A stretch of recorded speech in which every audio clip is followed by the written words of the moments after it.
Capítulo 7.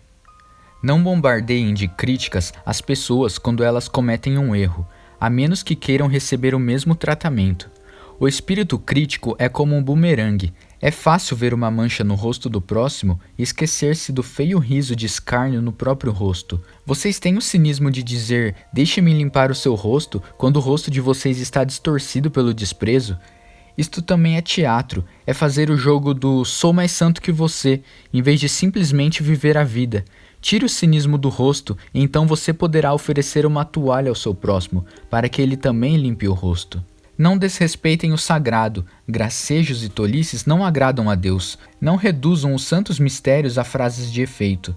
Na tentativa de sobressair e de agradar, você pode usar esses subterfúgios, mas estará abrindo a porta para o sacrilégio. Não barganhem com Deus, sejam objetivos, peçam aquilo de que estão precisando. Não estamos num jogo de gato e rato, nem mesmo de esconde-esconde. Se seu filho pedir pão, você o enganaria com serragem? Se pedir peixe, iria assustá-lo com uma cobra viva servida na bandeja? Maus como são, vocês não pensariam em algo assim, pois se portam com decência, pelo menos com seus filhos. Não acham então que o Deus que o criou com amor fará ainda melhor? Aqui está um guia simples e objetivo de conduta. Pergunte a você mesmo o que quer que os outros façam a você, e então faça o mesmo a eles. Na verdade, nisso se resumem a lei e os profetas. Não procurem atalhos para Deus. O mercado está transbordando de fórmulas fáceis e infalíveis para uma vida bem-sucedida que podem ser aplicadas em seu tempo livre. Não caiam nesse golpe, ainda que multidões o recomendem. O caminho para a vida, para Deus, é difícil e requer dedicação total. Tomem cuidado com os pregadores muito sorridentes. A sinceridade deles é fabricada. Eles não perderão nenhuma oportunidade para depenar vocês. Não fiquem impressionados com o carisma, procurem o caráter. Importa o que os pregadores são, não o que dizem. Um líder de verdade jamais irá explorar as emoções ou as economias do povo. As árvores doentes com seus frutos podres serão cortadas e queimadas. Saber a senha correta, por exemplo, Senhor, Senhor, não levará vocês a nenhum lugar comigo. O que se requer é obediência, é fazer o que meu Pai deseja. Posso até ver a cena, no juízo final, milhares vindo em minha direção e se justificando. Senhor, nós pregamos a mensagem, expulsamos demônios e todos diziam que nossos projetos eram patrocinados por Deus. Sabem o que vou responder? Vocês perderam a oportunidade. Tudo que fizeram foi me usar para virarem celebridades. Vocês não me impressionam nem um pouco. Fora daqui. As palavras que digo não são meros adendos ao seu estilo de vida, como a reforma de uma casa que resulta em melhora de padrão. Elas são o próprio alicerce, a base de sua vida. Se vocês puserem essas palavras em prática, serão como pedreiros competentes que constroem sua casa sobre a solidez da rocha. A chuva cai, o rio avança e o vento sopra forte, mas nada derruba aquela construção. Ela está fundamentada na rocha. Mas se vocês usarem minhas palavras apenas para fazer estudo bíblico, sem nunca aplicá-las à própria vida, não passarão de pedreiros tolos que constroem sua casa sobre a areia da praia. Quando for atingida pela tempestade e pelas ondas, ela irá desmoronar como um castelo de areia. Quando Jesus concluiu seu discurso, a multidão o aplaudiu. Eles nunca tinham ouvido um ensino assim. Era óbvio que ele vivia o que pregava, em contraste com os líderes religiosos do povo. Foi a melhor aula que eles já tinham ouvido. Capítulo 8. Jesus desceu da montanha com os aplausos da multidão ainda soando nos ouvidos. De repente apareceu um leproso, que se ajoelhou diante de Jesus e pediu: Mestre, se o Senhor quiser, pode me purificar. Jesus estendeu a mão, tocou o leproso e disse: Quero, fique limpo. Todos os sinais da lepra desapareceram na hora.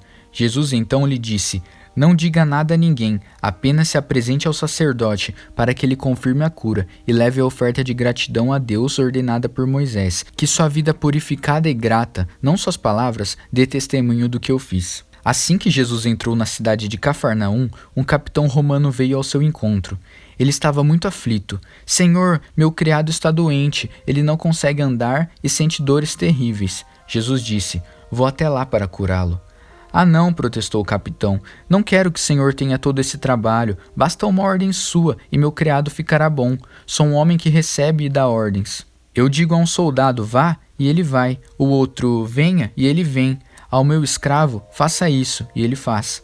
Surpreso, Jesus declarou: ainda não vi esse tipo de fé singela em Israel, o povo que deveria saber como Deus atua. Este homem é o início de muitos estrangeiros que logo virão de todas as partes do mundo, do Oriente e do Ocidente, para participar do banquete do reino de Deus com Abraão, Isaque e Jacó. Já os que cresceram na fé, mas nunca a tiveram de fato, ficarão do lado de fora, isolados da graça, perguntando o que aconteceu.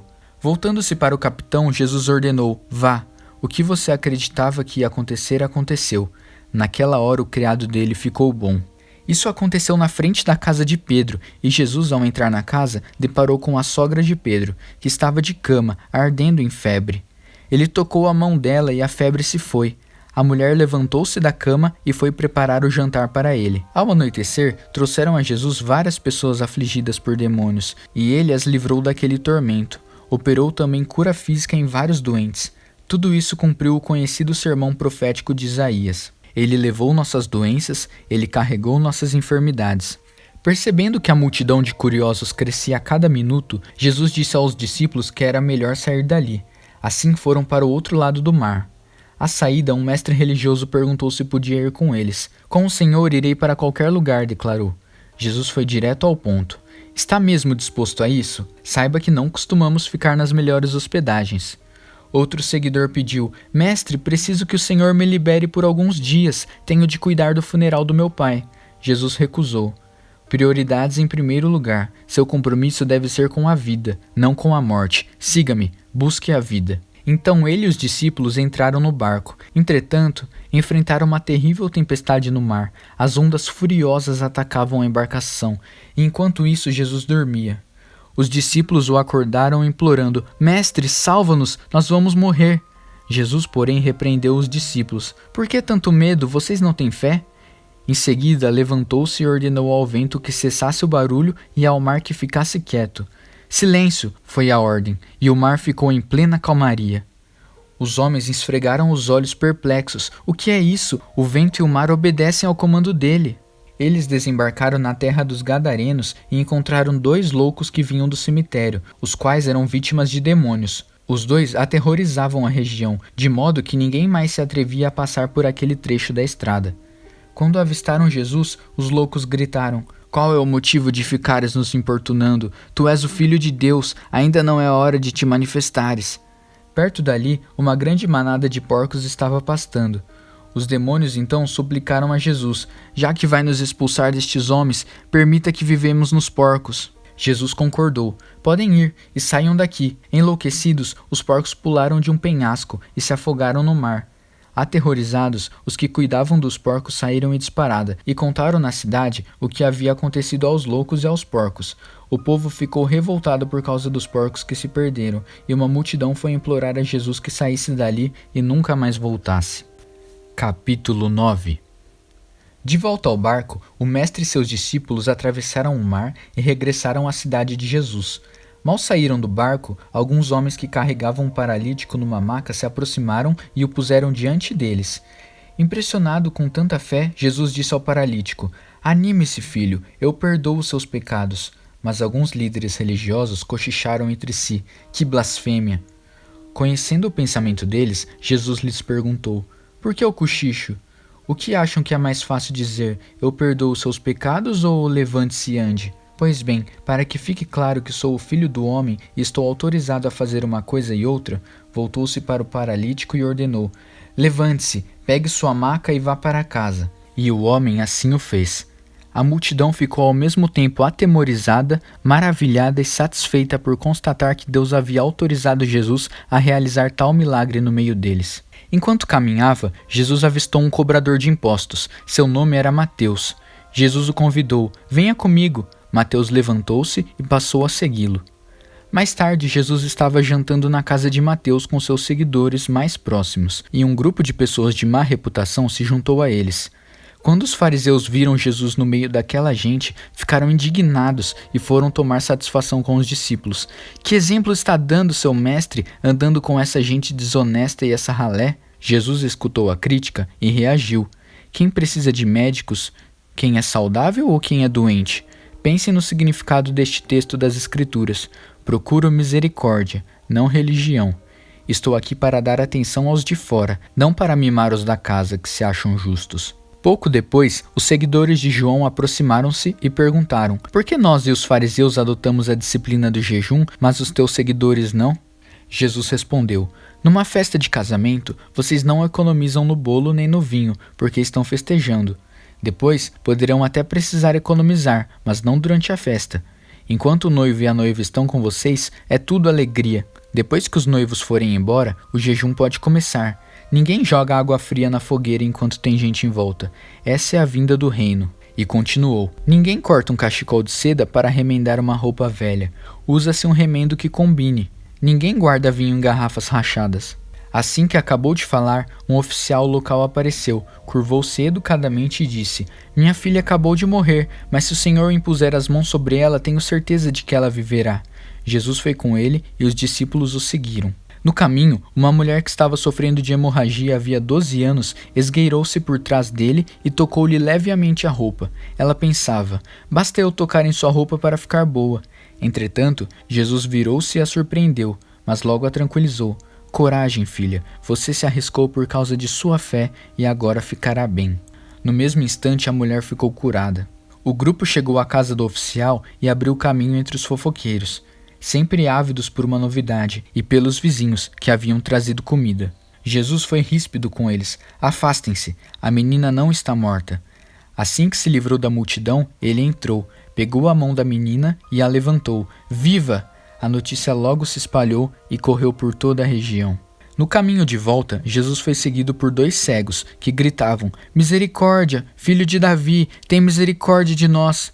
Ele entrou em casa e os cegos entraram com ele. Jesus perguntou: vocês realmente acreditam que sou capaz de curá-los? Eles responderam: sim, mestre. Ele tocou os olhos deles e disse: seja como vocês creem. E aconteceu. Eles passaram a enxergar, mas Jesus advertiu-os com severidade: não deixem ninguém saber como isso aconteceu. No entanto, eles saíram contando o fato a todos que encontravam. Os 2 ainda estavam saindo quando um homem acometido por mudez por causa de um espírito maligno foi trazido a Jesus, que expulsou o espírito atormentador. O homem desandou a falar como nunca. As pessoas aplaudiram. Nunca houve algo assim em Israel. Os fariseus saíram resmungando: isso não passa de um truque, ele provavelmente fez pacto com o diabo. Depois disso, Jesus passou por todas as cidades e vilas da região. Ele ensinava nas sinagogas, onde o povo costumava se reunir, apresentando as notícias do reino, curando os corpos doentes e restaurando vidas marcadas pelo sofrimento. Ver as multidões diante de si lhe fazia doer o coração. O povo estava confuso e sem rumo, eram como ovelhas sem pastor. Que grande colheita temos aqui, disse aos discípulos, mas tão poucos trabalhadores. Ajoelham-se e orem, pedindo mais trabalhadores.